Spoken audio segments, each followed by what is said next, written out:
Good evening student. आपण जे काय आपलं 15वं लेक्चर आहे त्याच्यामध्ये हा जो काही पार्ट आहे म्हणजेच काय respect as the right evaluation हा पूर्ण आपण डिटेल डिस्कस केला होता. आता या 16व्या लेक्चरमध्ये आपण हा म्हणजेच काय value in human to human relationship हा पार्ट आपण डिटेल डिस्कस करणार आहोत.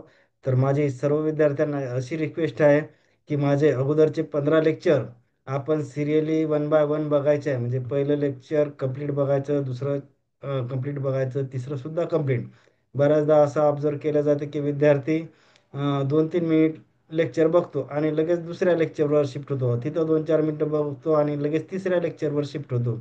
तर असं केल्याने काय होते की सब्जेक्ट समजण्यासाठी किंवा सब्जेक्ट अंडरस्टँड करण्यासाठी ज्या काही लिंकेज आवश्यक असतात त्या लिंकेज आपल्याला कळत नाहीत आणिच त्याचंच एंड प्रोडक्ट किंवा त्याचंच आउटपुट म्हणजे की आपल्याला सब्जेक्ट कळत नाही. त्यामुळे सर्व विद्यार्थ्यांना रिक्वेस्ट आहे की त्यांनी जे काही लेक्चर सिरीज आहे ती म्हणजे लेक्चर स्टेप बाय स्टेप बघायची. पहिलं लेक्चर पूर्ण, दुसरं लेक्चर पूर्ण, तिसरं या वेळेने बघायची. लेक्चर आवडत असतील तर लाईक आणि सबस्क्राईबसुद्धा करायला विसरायचं नाही आहे. तर ठीक आहे की याच्यानंतर कुठलाही वेळ आपण वाया न घालवता डायरेक्ट आपण जो काही बीट आहे म्हणजे कोणता values in in human to human relationship हा आपण लगेच डिस्कस करायला सुरुवात करू.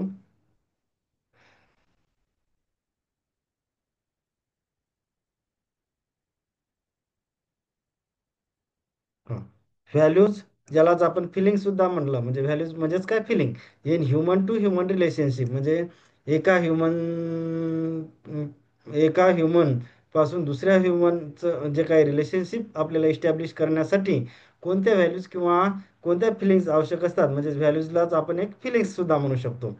Wien when we talk about human to human relationship, the focus is on the feelings or त्यालाच काय म्हटलं आपण values that naturally exist between two human being. आता इथं नॅचरली वर्ड बघा इथं म्हणजे आपल्याला ही निर्माण करायचे नाही, ऑलरेडी नॅचरलीच एक्झिस्ट आहेत.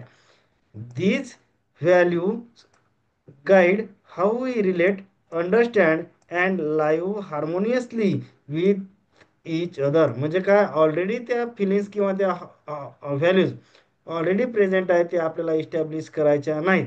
फक्त आपल्याला काय करायचं त्या अंडरस्टँड करून घ्यायच्या आहे, रिलेट करायच्या आहे आणि लाईव्ह हार्मोनियसली आणि म्हणजे बॅलन्स वेनी जगायचं आहे. म्हणजे ऑलरेडी आपल्याला असं निर्माण करायचे आहेत का तर नाही, तर ऑलरेडी ते ह्युमन बिईंगमध्ये नॅचरलीच एक्झिस्ट असतात. म्हणजे इनबिल्ट किंवा इनेटच असतात, आपल्याला निर्माण करायची गरज नाही. नाहीतर सर हे आपण मनानच निर्माण करायचे का, तसं नाही. तर ते फक्त आपल्याला काय करायचं आहे की त्या रिलेट करायच्या आहे, अंडरस्टँड करायच्या आहे आणि त्या लाईव्ह हार्मोनियसली म्हणजे प्रॅक्टिकली म्हणजे इम्प्लिमेंट करायचे आहे विथ इच अदर. आता बघा फिलिंग्स किंवा values in the relation total मी सांगितलं होतं की 9 फिलिंग्स किंवा मागच्या लेक्चरमध्ये सांगितलं की 9 फिलिंग्स किंवा ज्याला आपण व्हॅल्यूज म्हणलं ह्या टोटल 9 आहेत. आता बघा त्या 9 मधल्या फर्स्ट कोणते आहे बघा एकदा feelings in the relationship. First आहे त्याच्यातले ट्रस्ट ज्याला फाउंडेशनल व्हॅल्यू म्हणलं, sorry. Second one is respect. Third one is affection. Fourth one is care. Then guidance, reverence, glory, gratitude and last one is love. ज्यालाच आपण complete value म्हटलं. आता बघा मी मागच्या लेक्चरमध्येही सांगितलं की हे 9 फिलिंग्स कशाला लक्षात ठेवायच्या. एक साधी ट्रिक्स सांगितली होती मी तुम्हाला, इथं लिहितो वाटल्यास मी. ट्रिक्स म्हणजे एक सहज एक न्यूमेनिक्स म्हणा त्याला, ट्रिक्स. एक मी मागच्याही लेक्चरमध्ये सांगितले की कसं हे म्हणजे इथं ट्रिक्स लिहू आपण. बघा आता मी काय लिहिला होता, साधा वर्ड लिहिला होता TRAC. TRAC track. ट्रॅक म्हणजेच काय फ्लो म्हणू आपण त्याला, ट्रॅक. गारे, गारे. आणि इथं लिहिलं मी गौरव, हे गौरव लिहितो इथं मी. आणि इथं मी कुल लिहिलं होतं असा शब्द. म्हणजे हे जे काही 9 फिलिंग्स आहेत हे लक्षात ठेवण्यासाठी एक न्यूमेनिक्स किंवा ज्याला आपण ट्रिक्स म्हणू, हे असा एक साधा ट्रिक्स मी इथं लिहिला. ट्रिक्स काय, ट्रॅक. ट्रॅक म्हणजेच काय गाण्याचा ट्रॅक्स किंवा ज्याला आपण फ्लो म्हणू. तर आता ट्रॅक्स किंवा फ्लो, गारे गौरव कुल. गौरव नावाचा एक स्टुडंट आहे, तो शांतपणे गाण्याचा जे काही ट्रॅक किंवा फ्लो आहे हे, कुल म्हणजे काय शांतपणे. हा तर ट्रॅक्स, गारे गौरव कुल, हे एक साधा मी न्यूमेनिक्स हे 9 फिलिंग्स लक्षात ठेवण्यासाठी बनवले. आता ट्रॅक म्हणजे सर मग तुम्ही ट्रॅक म्हणजे काय, तर ट्रॅक म्हणजे पहिला टी. टी म्हणजे काय ट्रस्ट, आर म्हणजे काय रिस्पेक्ट, ए म्हणजे काय अफेक्शन, सी म्हणजे सी मीन्स केअर. आता गा गा मीन्स गायडन्स, देन रे मीन्स रेवरस, देन गौरव मीन्स ग्लोरी, ज्याला आपण मराठीत गौरव म्हटलं, हे बघा इथं गौरव. नंतर कू मीन्स कृतज्ञता, ज्याला ग्रॅटिट्यूड म्हणतो आपण. Then last one is love means हे लव किंवा प्रेम. हे सहज आपल्या नाईन फिलिंग सहज ट्रॅक्स गारे गौरव कुल या न्यूमेनिक्सनं सहज नाईन म्हणजे कुठेही गोंधळ व्हायची शक्यता निर्माण होत नाही. सहज आपल्याला कुठेही पाठ करायची गरज नाही. एवढा न्यूमेनिक्स न्यूमेनिक्स मेमोराईज करायला किती वेळ लागणार तुम्हाला? फार फार तर 2 सेकंद लागले पाहिजे. म्हणजे कोणता न्यूमेनिक? ट्रॅक गारे गौरव कुल. याच्यामध्ये आपल्याला टोटल 9 फिलिंग सुद्धा ॲटोमॅटिक आयडेंटिफाय होतात. टी म्हणजे सांगितलं हे सगळं, आता डिटेल डबल एक्सप्लेन करायची गरज नाही. म्हणजे कोणत्याही विद्यार्थ्याला सहज 9 फिलिंग ह्या सहज लक्षात राहतील, याच्याबद्दल कुठलीही डाऊट नसावी.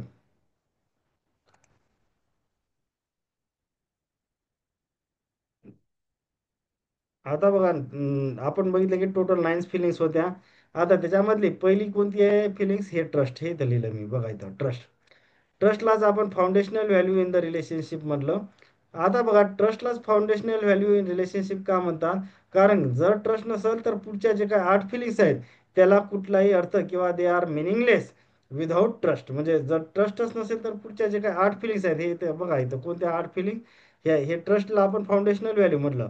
आता त्यालाच फाउंडेशनल व्हॅल्यू का म्हटलं आपण? कारण की त्याच्या समोर जे 8 आहेत, म्हणजे 2 पासून रिस्पेक्ट असेल, अफेक्शन असेल, केअर असेल, गायडन्स असेल, रेव्हरन्स असेल, ग्लोरी असेल, ग्रॅटिट्यूड आणि लव, या जे काही 8 आहेत व्हॅल्यूज, जे 8 फिलिंग्स आहेत, त्याला या ट्रस्टशिवाय कुठेही अर्थ राहणार नाही. म्हणून तर त्याला आपण फाउंडेशनल व्हॅल्यू म्हणलं. म्हणजे without trust other feelings they don't have any value means they are meaningless without trust. म्हणूनच त्याला आपण फाउंडेशनल व्हॅल्यू असं म्हटलेलं आहे. आता बघा ट्रस्ट म्हणजे काय? ट्रस्ट द कॉन्फिडन्स अस्वर्ड म्हणजेच काय? खात्री, that the other person also wants my happiness and prosperity just like I want this. आता तुम्ही म्हणसाल सर मग अदर, आता बघा याचा मिनिंग काय? द कॉन्फिडन्स म्हणजे आपल्याला खात्री असली पाहिजे, that the other person also wants my happiness and prosperity. मग तुम्ही म्हणसाल सर दुसऱ्या पर्सनला माझ्या हॅपीनेस प्रॉस्पेरिटीचं काय घेणं देणं आहे? तर तसं नाही. इथं जरासा जरी डाऊट आला तर त्याला आपण ट्रस्ट म्हणणार नाही. तर हे काय आहे की त्याच्यावर डाऊट घ्यायचा नाही. त्या अदर पर्सनला सुद्धा वाटते की, म्हणजे तुम्ही म्हणसाल ना सर इथं तुम्ही तर डेफिनेशन लिहिली, the confidence or assure they are the other person. अरे बापरे, अदर पर्सनला कशाला काय माझं काय घेणं देणं आहे? तर तसा डाऊट घ्यायचा नाही. Other person also want my happiness and prosperity just like I want their. जसं मला वाटते की त्यांचं हॅपीनेस आणि प्रॉस्पेरिटी त्यांना सुद्धा मिळावी, तसंच दुसऱ्या पीपलला किंवा दुसऱ्या पर्सनला किंवा अदर पर्सनला सुद्धा वाटते they also want my happiness and prosperity. आता त्यांच्या इंटेन्शनवर किंवा दुसऱ्या पर्सनच्या इंटेन्शनवर उगाच डाऊट घ्यायचा नाही, नाहीतर ते काय होईल? मिसट्रस्ट होईल. त्याच्यामुळे इथं आपण लिहिलं की कॉन्फिडन्स, हा कॉन्फिडन्स असलाच पाहिजे. कोणता confidence? That the other person also wants my happiness and prosperity. नाही तर सर मी जसं म्हटलं की बाबा त्यांना काय घेणं देणं माझ्या हॅपीनेस आणि प्रॉस्पेरिटीचा. तर हे बघा की अदर पर्सनला सुद्धा तुमची हॅपीनेस आणि प्रॉस्पेरिटी व्हावं वाटते. म्हणजे नॅचरली इनबिल्ट त्याच्या किंवा नॅचरल ॲक्सेप्टन्स त्याचा तो असतेच की बाबा असं पर्पजफुली कोणालाही कोणी दुःख देऊ शकत नाही. म्हणजे जे काय आपण 9 फिलिंग्स आहेत, मी पहिलेही डेफिनेशनमध्ये सांगितलं की 9 फिलिंग्स इनबिल्टच किंवा नॅचरलीच प्रत्येकाच्या अंगी आहेत. आपण फक्त काय होतं त्या परिस्थितीनुसार तो व्यक्ती तसा वागत नाही एवढंच आहे. पण बाकी त्याचा असा पर्पजफुली इंटेन्शन नसतो, हे लक्षात घ्या. म्हणून त्याच्यामुळे other person also wants my happiness म्हटलं की त्याला आपण अस्वड किंवा कॉन्फिडन्सच असला पाहिजे. उगाच त्याच्यावर डाऊट किंवा हे घ्यायचा नाही किंवा मिसट्रस्ट ठेवायचा नाही. जर डाऊट जर थोडासा तुम्ही जरी घेतला ना तर तो मिसट्रस्ट होईल, म्हणजे तो ट्रस्ट असणार नाही. आता बघा why trust is the foundational value. मी सांगितलं पहिलेच की without trust we can not fulfil other 8 remaining values. म्हणजे जर आपण ट्रस्टच नाही ठेवला तर पुढच्या जे काही 8 व्हॅल्यूज किंवा 8 फिलिंग्स आहे त्याला कुठलाही मिनिंग नसणार आहे. म्हणजे दे आर मिनिंगलेस विदाऊट ट्रस्ट. म्हणूनच त्याला आपण फाउंडेशनल व्हॅल्यू असं म्हटलेलं आहे. आता every relationship start with trust. बरोबर आहे, कारण की प्रत्येक रिलेशनशिप ट्रस्ट शिवाय आपण कुठेही पुढे जाऊ शकत नाही. Trust is a universal and naturally acceptable. बरोबर आहे, हे सुद्धा युनिव्हर्सल आहे आणि नॅचरली ॲक्सेप्टेबल. म्हणजे मी सुरुवातीला सांगितलं की 9 फिलिंग्स ह्या नॅचरलीच प्रत्येक ह्युमन बिईंगमध्ये ॲक्सेप्टेबल आहेत. नंतर without trust other values can not work. म्हणजे अदर कोणत्या, जसं कोणत्या असतील मग, रिस्पेक्ट, अफेक्शन, केअर, गायडन्स, लव, ग्लोरी, ग्रॅटिट्यूड आणि रेव्हरन्स. म्हणजे जर विदाउट ट्रस्ट या पुढच्या गोष्टी कशा असतील, म्हणजे पुढच्या म्हणजे गोष्टी म्हणजेच कोणत्या, 9 फिलिंग्स ह्या मिनिंगलेस असतील. त्याच्यामुळेच आपण त्याला फाउंडेशनल व्हॅल्यू इन रिलेशनशिप असं म्हटलेलं आहे. म्हणजे त्याच्या तो पाया आहे, तो बेस आहे, तो फाउंडेशन आहे. तो जर नसला तर आठ ज्या फिलिंग्स आहे ह्या काहीही करू शकत नाही. त्याच्यामुळेच आपण ट्रस्टला फाउंडेशनल व्हॅल्यू इन रिलेशनशिप असं म्हटलेलं आहे. समजलं इथपर्यंत? मला वाटत नाही की कोणाला काही डाऊट असेल. पुढे नंतर बघा, दुसरी फिलिंग होती रिस्पेक्ट. इथं रिस्पेक्ट. आता respect is the right evaluation. कधी? It means recognise that every human being has the same inherent value. त्यालाच आपण नॅचरल ॲक्सेप्टन्स म्हटलं. The difference lies only in competence, knowledge, skill, ability, post, money, not in value. म्हणजे बघा, respect म्हणजे काय असं नाही की बाबा पैसा, पॉवर, पोस्ट किंवा नॉलेज, स्किल असलं म्हणूनच त्याला रिस्पेक्ट द्यायचा. तसं नाही. रिस्पेक्ट म्हणजे मग तो कोणी शेतकरी असू द्या, एखादा पिऊन असू द्या, एखादा कलेक्टर असू द्या, कोणी असू द्या, ॲज अ नॅचरल ॲक्सेप्टन्स लेवलले किंवा ॲज अ ह्युमन व्हॅल्यू लेवलले एव्हरी पर्सन्स आर इक्वल. मग तो कोणी असू द्या, तुमच्या ऑफिसमधला एखादा शिपाई असू द्या किंवा एखादा शेतकरी असू द्या, एखादा कामगार असू द्या, एखादा फळ विक्रेता, भाजीपाला विक्रेता, ॲटोवाला, रिक्षावाला, कलेक्टर, म्हणजे कोणीही व्हॅल्यू, मग त्याला असं लेबलमध्ये आपण रेकग्नाइज करायचं नाही. म्हणजे कोणत्या व्हॅल्यू, कोणत्या लेवलला आपण त्याला रिस्पेक्ट करणार, की नॅचरल ॲक्सेप्टन्स आणि व्हॅल्यूज त्याच्यामधले असणारे मूल्य किंवा ह्युमन व्हॅल्यूज या बेसवर आपण एव्हरी पर्सन्स आर इक्वल हे कन्सिडर करणार आहोत. तर त्यालाच आपण राईट रेकग्नायझेशन ऑफ रिस्पेक्ट. म्हणजे काय, इनहेरंट व्हॅल्यू. म्हणजे इनहेरंट व्हॅल्यूज म्हणजे काय, त्याच्या 9 व्हॅल्यूज किंवा नॅचरल ॲक्सेप्टन्स किंवा ज्या काही व्हॅल्यू किंवा मूल्य आहेत, म्हणजे त्या बेसवर आपण सर्व पर्सनला इक्वल कन्सिडर करणे.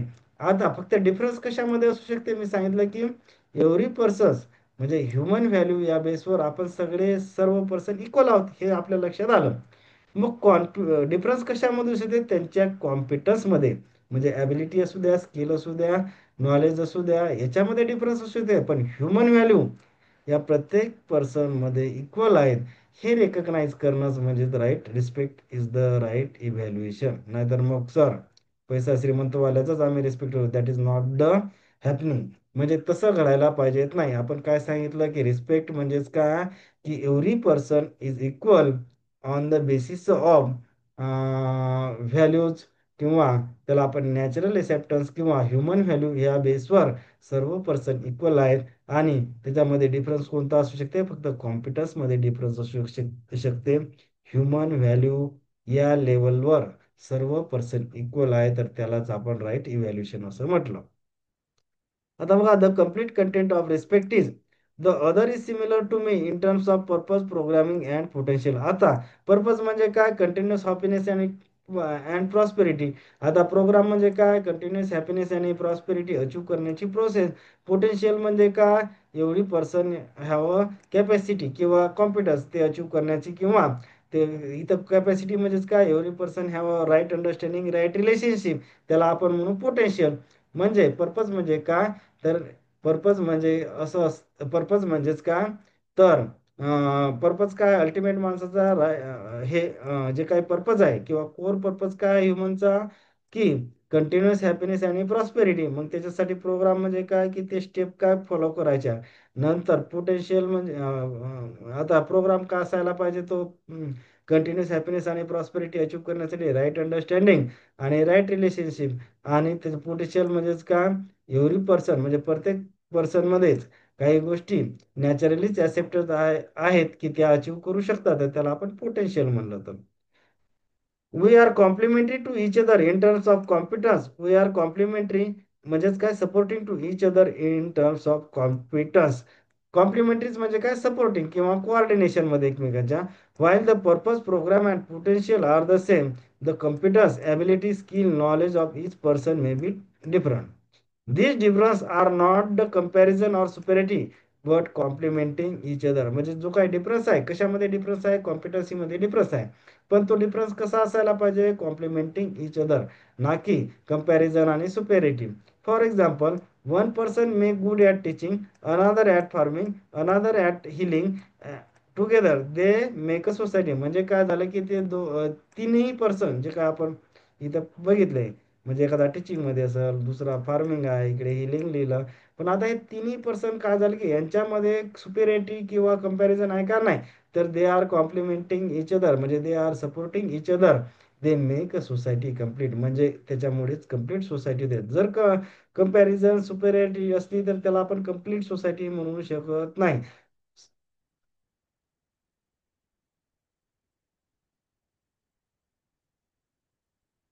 तिसरा आता, अफेक्शन.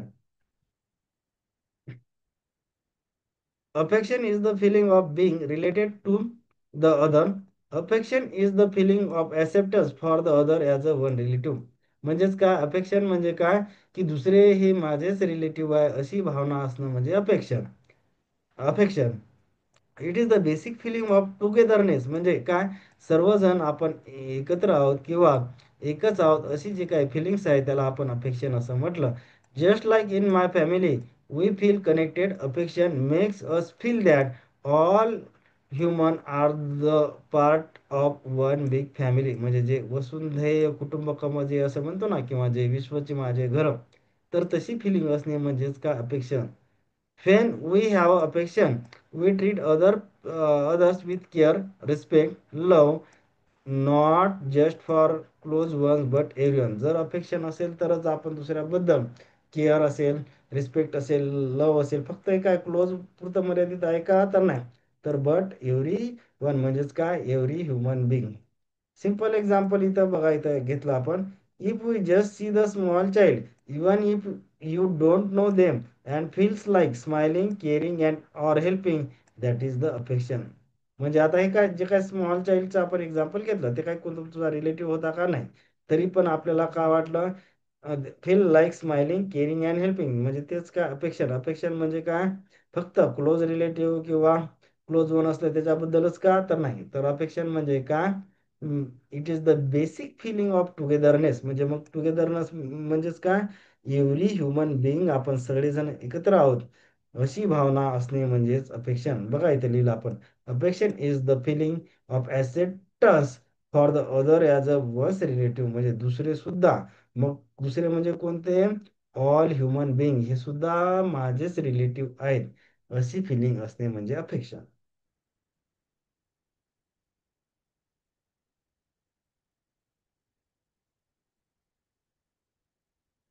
आता नंतरचं आहे चौथी, जे काही फिलिंग्स किंवा व्हॅल्यूज आहेत त्याला आपण केअर म्हटलं. आता बघा, केअर.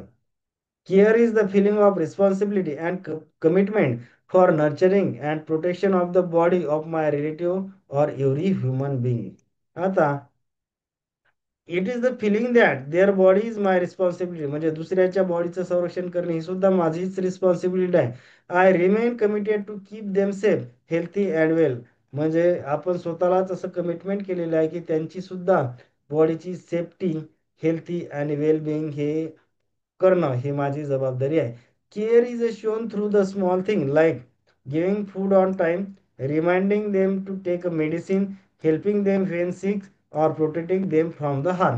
For simple example इथं आपण घेतलं, a mother cook the food for her child, this is the care. म्हणजे त्याच्या आईनं त्याच्या मुलासाठी जे काय फूड तयार केलं हे सुद्धा एक केअरच आहे.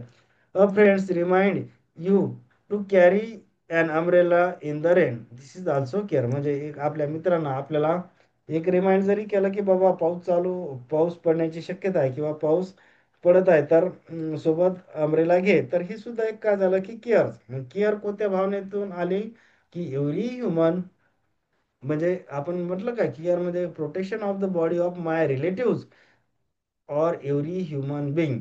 म्हणजे protection of the body of my relative, रिलेटिव्हची तर आहे पण सोबत एव्हरी ह्युमन बिंग. आता एव्हरी ह्युमन बिंग मध्ये बघा हे सगळं चाइल्ड, चाइल्ड म्हणजे काय रिलेटिव्ह झाले, आणि इथं काय फ्रेंड्स म्हणजेच काय एव्हरी ह्युमन बिंग, तर त्यांचं प्रोटेक्शन, केअर किंवा त्याच्या हेल्थची सेफ्टी हे सुद्धा आपलीच रिस्पॉन्सिबिलिटी आहे. अशी फिलिंग असणं म्हणजे केअर.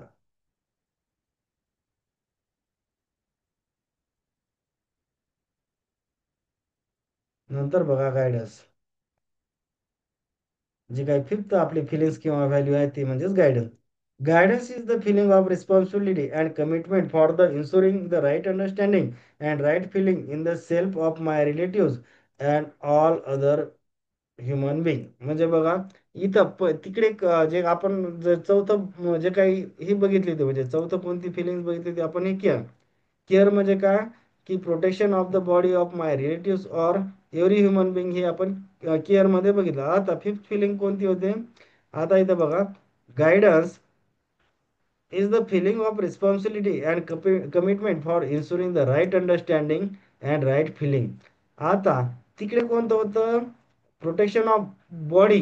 इथं काय आहे तर commitment for ensuring the right understanding and right feeling in the self of my relative and all other human being. आता guidance means I take care to help my relatives think in the right way and feel in the right way. म्हणजे आपली सुद्धा एक responsibility आहे की जे काय दुसरे अदर ह्युमन बिंग आहे किंवा रिलेटिव्ह आहे त्याच्यामध्ये राईट अंडरस्टँडिंग आणि राईट फिलिंग ही निर्माण करणे किंवा क्रिएट करणे किंवा त्या लेवलला त्याला गायडन्स करणे ही आपली responsibility. It is my responsibility and promise to support them so they don't get the confuse and can live happily. म्हणजे आपली सुद्धा ती रिस्पॉन्सिबिलिटी आहे त्याच्यामध्ये राईट थिंकिंग आणि राईट अंडरस्टँडिंग किंवा राईट फिलिंग ही जनरेट करणे किंवा त्याच्यामध्ये निर्माण करणे ही आपली रिस्पॉन्सिबिलिटी. आपण त्यालाच गायडन्स म्हटलेला आहे. Like a parents or teacher helping a child understand with the good and right, what is good and right. बघा आता काय लिहिलं आपण गायडन्स, इथे साधी मी डेफिनेशन लिहिली, helping my relatives understand rightly and feel rightly. फक्त रिलेटिव्ज आहेत का, नाही तर relatives plus other human being जे काय असतील त्यांच्यामध्ये अंडरस्टँडिंग, राईट अंडरस्टँडिंग आणि राईट फिलिंग ही म्हणजे निर्माण करण्याचा प्रयत्न करणे, त्यालाच आपण काय म्हणलेलं आहे, guidance.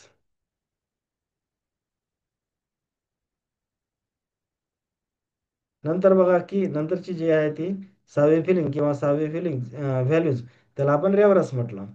रेव्हरन्स is the feeling of acceptance for excellence. आता बघा काय लिहिलं डेफिनेशन आपण, reverence is the feeling of acceptance for excellence. आता पहिले एक्सलन्स समजून घेऊ आपण काय कशाला म्हणलं. Sorry, the feeling of acceptance for excellence. आता एक्सलन्स कशाला म्हणायचं, एक्सलन्स हे इथं मी राऊंड करतो, कम्प्लीटनेस ऑफ राईट अंडरस्टँडिंग, त्याला आपण एक्सलन्स म्हटलं. आता बघा इथं, हे तर मी एक्सलन्स हा वर्ड लिहिला, हे बघा excellence, understanding harmony and living harmony. पण कोणत्या लेवलले, at all levels of being. म्हणजे कोणती, पहिली बघा, as an individual human being, त्यालाच आपण सेल्फ म्हटलं. दुसरी फॅमिली लेवल, तिसरी सोसायटी लेवल, चौथी नेचर लेवल. आता एक्सलन्स कशाला म्हटलं आपण, हेच बघायचं. एक्सलन्स म्हणजे काय, understanding harmony and living in harmony. पण कोणत्या लेवलले, या चारही लेवलले आपल्याला अंडरस्टँड पण करायची आहे हार्मोनी, आणि लिव्हिंग म्हणजे प्रॅक्टिकली इम्प्लिमेंट सुद्धा करायची आहे. कोणत्या चार लेवलला, सेल्फ किंवा human individual human Bing level किंवा त्यालाच आपण सेल्फ म्हटलं, दुसरं म्हटलं फॅमिली लेवल, तिसरं म्हटलं इथं सोसायटी लेवल, आणि चौथं लेवल म्हटलं आपण नेचर लेवल. या चार लेवलला हार्मोनी अंडरस्टँड करायची आहे, आणि लिव्हिंग इन हार्मोनी म्हणजे प्रॅक्टिकली इम्प्लिमेंट, नुसती थेरॉटिकली अंडरस्टँड करायची आहे का, तर नाही, तर प्रॅक्टिकली लिव्हिंग इन हार्मोनी म्हणजे काय, प्रॅक्टिकली इम्प्लिमेंटेशन सुद्धा आपल्याला दाखवायचं आहे. त्यालाच आपण एक्सलन्स म्हटलं. आता हे, आता बघा की understanding harmony and living in harmony, त्याचंच आउटपुट काय आपला, कंटिन्युअस हॅपीनेस. म्हणजे जे काय बेसिक ह्युमन अस्पायरेशन आहे, बेसिक ह्युमन अस्पायरेशन म्हणजेच काय, कंटिन्युअस हॅपीनेस आणि प्रॉस्पेरिटी, ह्या बेसिक ह्युमन ॲस्पायरेशन आहे. मग एक्सलन्स कोणाला म्हटलं आपण, हे एक्सलन्स असल्याशिवाय ही गोष्ट येणार नाही, हे लक्षात घ्या. आता एक्सलन्स कोणाला म्हटलं आपण? Understanding harmony and living in harmony. मग ते कोणत्या चार लेवलला? सेल्फ लेवलला किंवा इंडिव्हिज्युअल ह्युमन बिईंग लेवलला, दुसरं फॅमिली लेवलला, तिसरं सोसायटी लेवलला आणि चौथं आहे नेचर लेवलला. समजेल नाही? एक्सलन्स म्हणजे इथं एक्सपर्टाईज नाही. नाहीतर सर मग एक्सलन्स म्हणजे तर आम्ही एक्सपर्टाईज ऐकतो, तर इथं एक्सलन्स हा वर्ड त्या सेन्समध्ये आलेला नाही आहे. तर इथं एक्सलन्स हा word understanding harmony and living in harmony या सेन्सनं किंवा या अँगलनी तो आलेला आहे. नाहीतर सर एक्सलन्स म्हणजे एक्सपर्टाईज तसं नाही, हे लक्षात घ्या. आता working for the excellence and competing with each other is not the same thing. आता बघा, एक्सलन्स आणि कॉम्पिटिशन म्हणजे इथं बघा हे दोन वर्ड लिहिले आपण. Excellence and competing with each other म्हणजेच काय? कॉम्पिटिशन. ह्या दोन गोष्टी सेम नाही. आता in excellence one helps to other to brings to the other at his level. In competition he handles the other from reaching his level. म्हणजे एक साधं उदाहरण मी क्लासमध्ये देत असतो. एक्सलन्स कशाला म्हणायचं? फॉर एक्झाम्पल, एखादा विद्यार्थी टॉपर आला, म्हणजे 60 विद्यार्थ्याचा क्लास आहे, त्याच्यामध्ये एकच विद्यार्थी कोणीतरी पहिला प्राइज किंवा पहिला रँक मिळणार हे आपल्याला कळलं. मग बघा, तर एक्सलन्समध्ये काय एक्सपेक्टेड असते की त्या विद्यार्थ्यांनी, बाबा मी टॉपवर येण्यासाठी मी हे मटेरियल वाचलं किंवा या सरांचे यूट्यूब लेक्चर ऐकले किंवा हे रेफरन्स बुक वाचलं किंवा हे टेक्स्ट बुक वाचलं किंवा आणखी काही मटेरियल वापरलं, तर हे दुसऱ्या विद्यार्थ्यांना सांगणे. म्हणजे काय झालं की, म्हणजे आता तुम्ही म्हणाल मग सर एक टॉपर तर किंवा एकच नंबर असू शकते, म्हणजे म्हणजे त्याचा शब्दशः मिनिंग नका घेऊ, पण त्याच्याच लेवलला नाही. म्हणजे नाहीतर मग मसाल सर टॉपर तर एकच असते किंवा पहिला तर एकच येणार, तर त्या अर्थानं नका घेऊ. तर म्हणजे काय की त्यानं जे काय बाबा फॉर एक्झाम्पल 90% घेतले, तर दुसऱ्याला तो काय प्रयत्न करेल, तर बाबा 90 नाही, तर तू बाबा 85 86 87 पर्यंत तरी येशील. कॉम्पिटिशनमध्ये तसं नसते. कॉम्पिटिशनमध्ये बघा, he handle the other from reaching his level. म्हणजे तो त्याचं जे काही त्यानं मटेरियल म्हणजे सपोर्ट करणार नाही किंवा त्याच्या लेवलला आणण्यासाठी त्याला अडथळे आणेल. सपोर्ट पहिल्या केसमध्ये कसं बघितलं होतं आपण एक्सलन्समध्ये, तो त्याचं मटेरियल काय काय वाचलं किंवा काय लेक्चर बघितले किंवा त्यानं काय रेफरन्स बुक वाचलं किंवा कोणत्या सरांच्या नोट्स वापरल्या किंवा कोणत्या सरांचे यूट्यूब लेक्चर बघितले, हे सगळं तो दुसऱ्या 59 विद्यार्थ्यांशी डिस्कस करेल आणि त्याच्या लेवलच्या क्लोज आणण्याचा तो प्रयत्न करेल. त्याला एक्सलन्स म्हणायचा. कॉम्पिटिशनमध्ये तसं होत नाही. कॉम्पिटिशनमध्ये तो विद्यार्थी काय करेल, जो टॉपवर आला, तो दुसऱ्या विद्यार्थ्यांना मटेरियल किंवा कोणते यूट्यूब लेक्चर वापरले पाहिले किंवा कोणते रेफरन्स बुक वापरले किंवा कुठल्या सरांच्या नोट्स वापरल्या किंवा त्याला जे काही अंडरस्टँड किंवा कुठून कोणाचं गायडन्स घेतलं, हे तो डिस्क्लोज करणार नाही. कारण की त्याला काय करायचं? Handles the other from reaching his level. दुसऱ्यांना अडथळे आणायचे किंवा त्याच्या लेवलपर्यंत येऊ द्यायचं नाही. हे कॉम्पिटिशनचा उद्देश असते. कॉम्पिटिशन म्हणजे काय असते? विन आणि लॉस. एक्सलन्समध्ये काय असते की दोघांसाठी विन विन सिच्युएशन असण्याचा प्रयत्न करणे, त्याला आपण एक्सलन्स म्हणू साध्या भाषेत.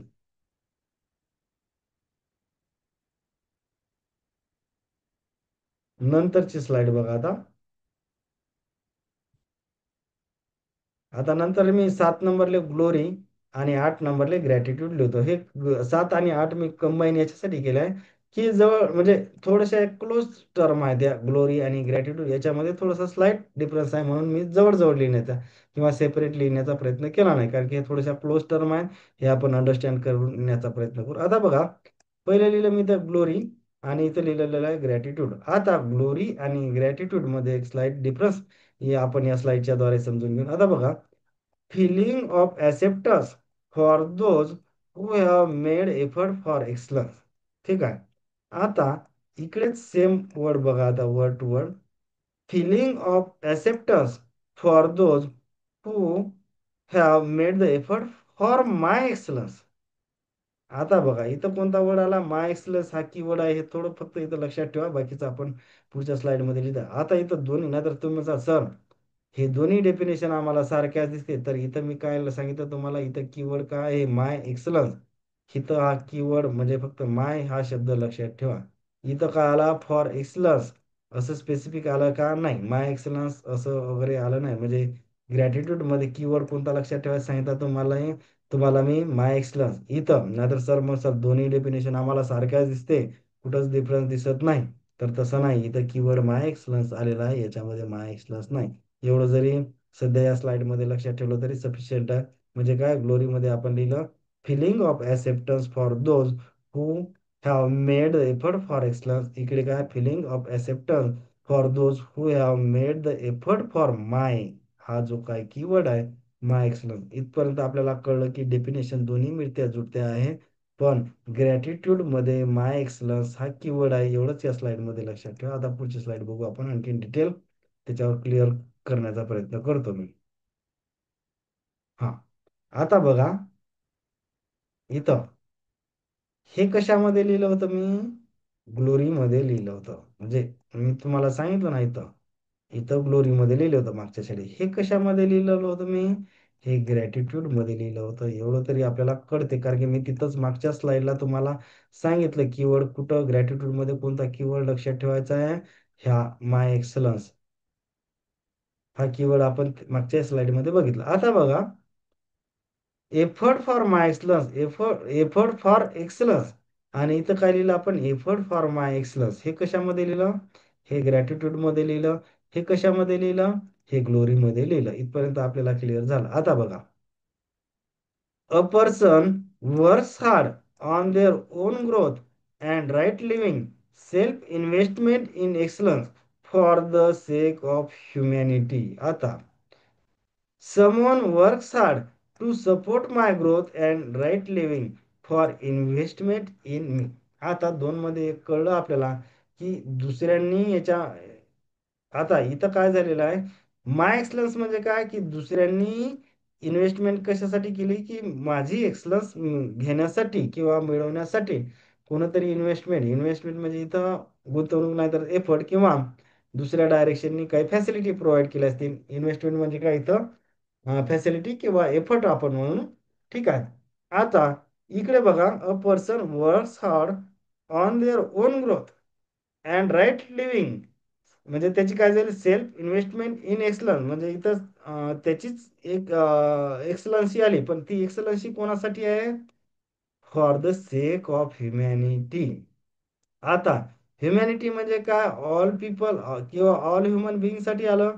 इथं काय आलेलं आहे, हे मी म्हणजे काय, हे एकदम न्यारा प्रश्न आला. इथं लक्षात घ्या, दोन्हीमध्ये काही स्लाइड, इथं काय आलेलं आहे, की माय एक्सलन्स. इथं हे जे काही, a person works hard on their own growth and right living, पण हे ओन ग्रोथ आणि राईट लिव्हिंग कशासाठी, तर for the sake of humanity, म्हणजे ह्युमॅनिटी या पर्पजसाठी. मग आता ह्युमॅनिटी, पूर्ण ह्युमॅनिटीसाठी इथं एक्सलन्स आलं.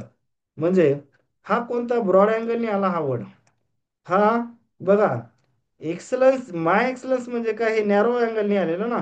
इथं आपल्याला जे काय, a person works hard on their own growth and right living, म्हणजे त्यानं सेल्फ इन्व्हेस्टमेंट इन एक्सलन्स, म्हणजे त्याने स्वतः स्वतः एक्सलन्स यासाठी इन्व्हेस्टमेंट केली. पण तो एक्सलन्स जो आहे तो for the sake of humanity. इथं सेक ऑफ ह्युमॅनिटी आहे का, नाही. इथं सेक ऑफ ओनली मी, म्हणजे इथं काय झालेलं आहे, की हा नॅरो माय एक्सलन्स हे नॅरो अँगलनी आला. हा फॉर एक्सलन्स म्हणजे काय, की ह्युमॅनिटी किंवा ह्युमन बिईंग यांच्या अँगलनी आला. म्हणजे हा ब्रॉड अँगलनी आला, हा थोडासा नॅरो अँगलनी आला. इथपर्यंत डिफरन्स क्लिअर होईल, काही अडचण नसावी. कारण इथं for the sake of humanity हा आपण वर्ड वापरला, त्याच्यामुळे गोंधळ व्हायचा कुठलाही कारण नाही. We feel glory for them, we feel the gratitude for them. Gratitude for them म्हणजे कोणासाठी, की एक्सलन्सी कोणामध्ये आणली, ग्रॅटिट्यूड कोणी, हा someone works hard to support my growth and right living. म्हणजेच आपण काय, एफर्ट फॉर माय एक्सलन्स, म्हणजे हे फक्त माय म्हणजे काय, की एक नॅरो माइंड ना, फक्त माझ्या पुरतीच. इथं तसं नाही, effort for excellence for the sake of humanity. Humanity म्हणजे काय, पूर्ण ह्युमन बिंग किंवा पूर्ण मानवतेसाठीच एक्सलन्सी आणण्याचा प्रयत्न केलेला आहे. तर म्हणजे त्याच्याबद्दल आपण we feel the glory for them. आता ग्लोरी म्हणजे काय, थोडंसं ब्रॉड अँगलनी आलेला आहे, आणि ग्रॅटिट्यूड हा थोडासा नॅरो अँगलनी इथं आलेला आहे, हे लक्षात घेणं गरजेचं आहे. इथपर्यंत समजलं असेल. आता पुढे बघू आपण.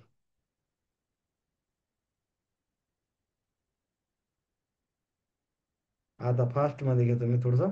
Glory is the objective feeling for those who have dedicated themselves to excellence. Excellence म्हणजे जिथं बघा इथं काय लिहिलं आपण की थोडस एक minute. Right understanding and right living in for the sake of humanity at the large. It is about recognizing the universal quality. आता बघा, ही मी जे काय सांगितलं युनिव्हर्सल क्वालिटी वर्ड का आला, तर कारण की हे ब्रॉड अँगलने घेतलं आपण.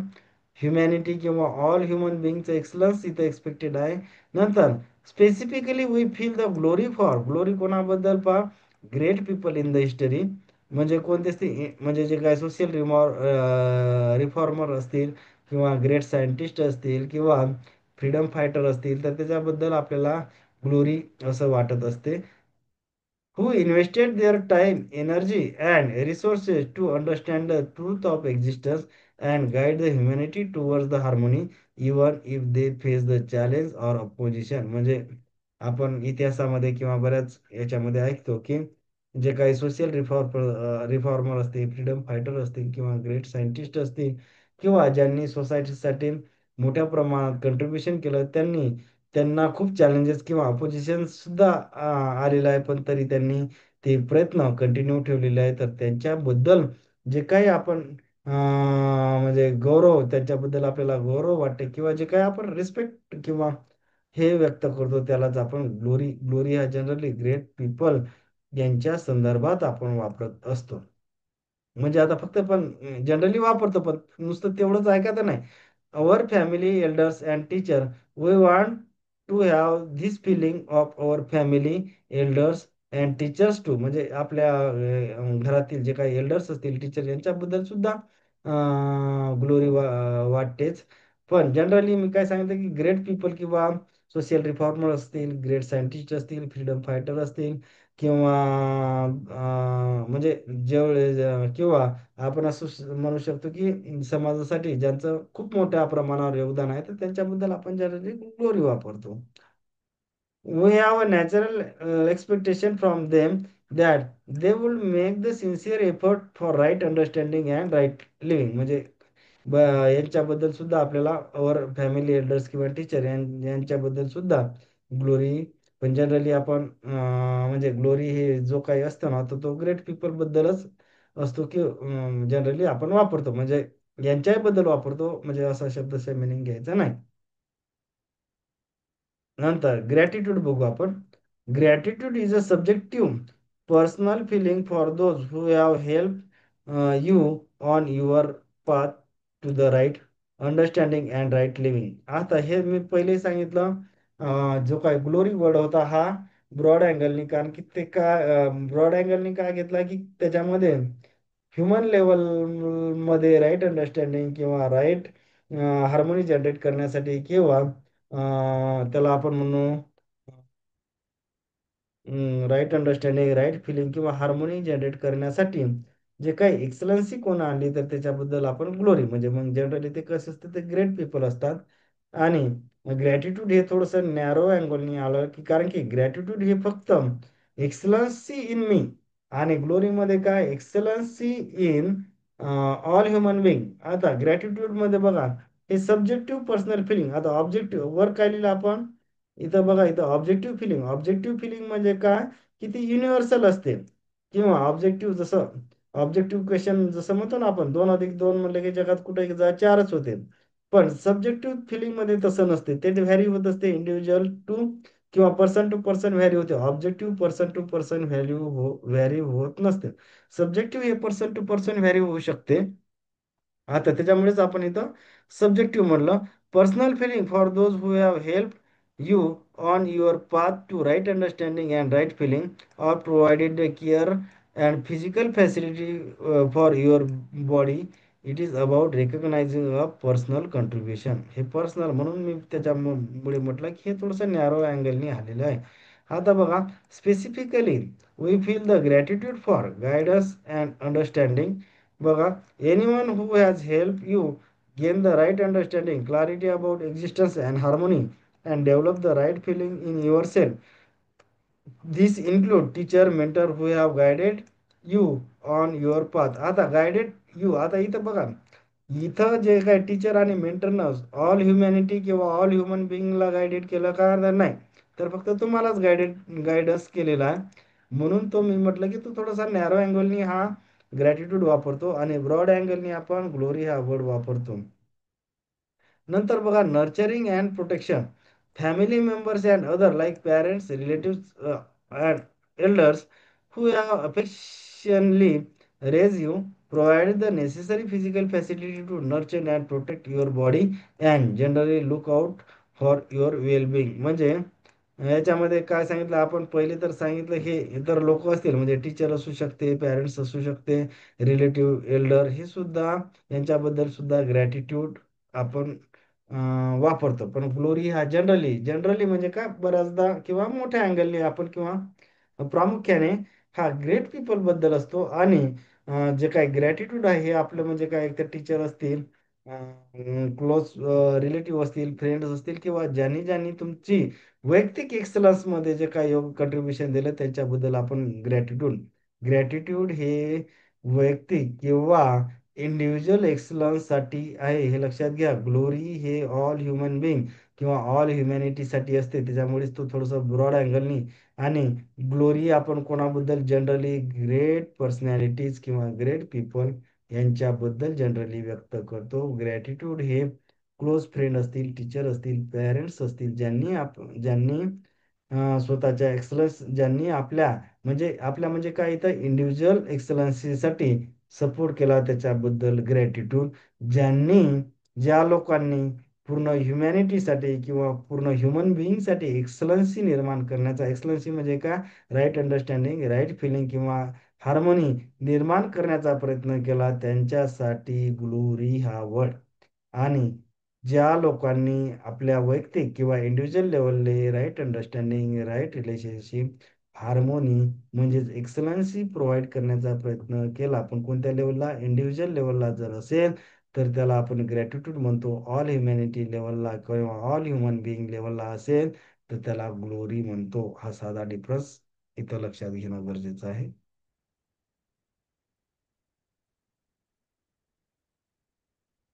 नंतरची शेवटची स्लाइड बघा. हं.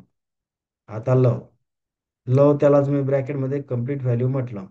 The feeling of being related to all. Related to all म्हणजे काय, एव्हरी ह्युमन बिंगसाठी. Having talk about the first 8 values, now we can talk about a value that encompasses म्हणजे एनकम्पासेस म्हणजे काय, covering all and can be term as a complete value. म्हणजे काय झालं की हे बघा इथे लिहिलं आपण having talk about the first 8 value, now we can talk about the value that encompasses all. All म्हणजे काय, पहिल्या सुद्धा 8 व्हॅल्यू आल्या. And can be term as a complete value म्हणजे या 8 व्हॅल्यू, जसं आपण बघितलं ना ट्रस्टला आपण फाउंडेशनल व्हॅल्यू म्हटलं, तसंच लवला कम्प्लीट व्हॅल्यू. कम्प्लीट व्हॅल्यू म्हणजे काय की म्हणजे आठही व्हॅल्यू याच्यामध्ये आल्या. कारण की जर जसं आपण म्हटलं की ट्रस्ट असल्याशिवाय पुढच्या 8 फिलिंग्स पॉसिबल होणार नाही, तसंच कम्प्लीट व्हॅल्यू म्हणजे काय, याला सुद्धा म्हणजे 8ही फिलिंगसाठी लव हा टच कुठेतरी व्हायलाच पाहिजे, म्हणूनच त्याला आपण कम्प्लीट व्हॅल्यू म्हटलं. Meaning of love. The feeling of being related to all other being as well as the all other units in the nature. आता फिलिंग म्हणजे आता बघा, feeling of being related to all. Related to all म्हणजे काय, नुसतं family आहे का तर नाही, being human being as well as किंवा नुसतं ह्युमन बिईंग आहे का तर नाही, human being as well as all units of the nature. आता all units of the nature मी सांगितलं होतं की त्याच्यामध्ये 4 ऑर्डर होत्या. कोणत्या ऑर्डर, पहिली ह्युमन ऑर्डर होती, फिजिकल ऑर्डर होती, बायो ऑर्डर किंवा त्याला ॲनिमल ऑर्डर.